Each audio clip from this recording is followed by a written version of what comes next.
Alright, let's talk about something that's on everyone's mind, but rarely gets the real talk it deserves. Retiring as a millionaire.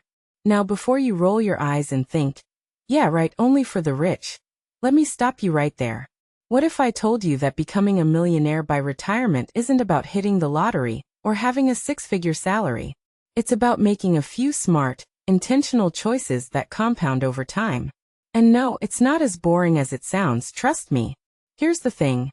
Most of us think retiring rich is about some secret investing hack or being born with a silver spoon. But the truth? It's about consistency, discipline, and a mindset shift. I recently came across some insights from Keshi and Tay, two folks who've cracked the code on this. And what they shared blew my mind. Let me break it down for you.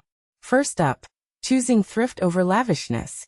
Now this isn't about living like a hermit or skipping out on life's joys. It's about intentionality. Keshi talks about avoiding lifestyle creep.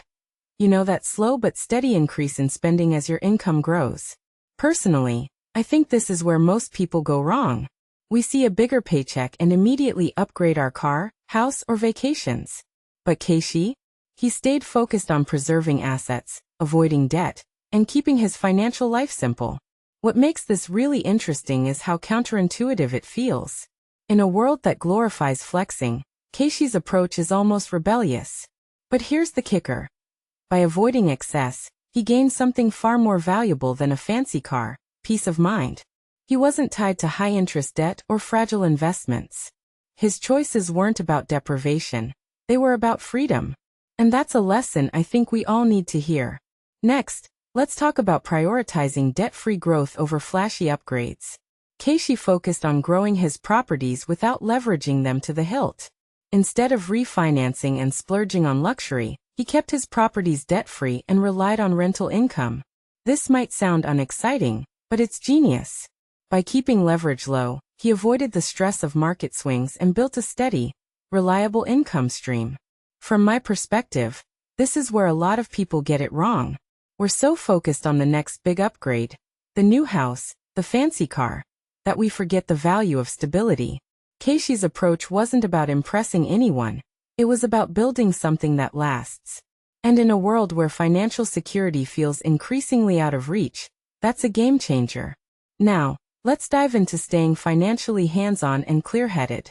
Tay talks about the importance of understanding your own numbers and avoiding the trap of outsourcing your financial awareness. This one hit home for me because it's so easy to hand over control to advisors or get caught up in the hype of the latest investment trend. But Tay? He stayed grounded. He asked questions, understood costs, and made decisions based on clarity, not emotion. What many people don't realize is how powerful this is. When you're in control of your finances, you're not at the mercy of market volatility or someone else's agenda.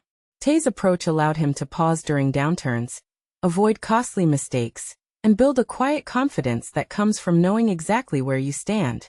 If you take a step back and think about it, these three choices, thrift, debt-free growth, and financial clarity, aren't just about money.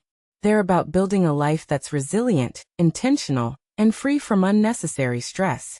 And that's what retiring as a millionaire is really about. Not the number in your bank account, but the peace of mind and options it gives you. So here's my closing thought. Retiring rich isn't about luck or privilege. It's about making small, intentional choices today that compound into something extraordinary tomorrow. Personally, I think that's a message we all need to hear.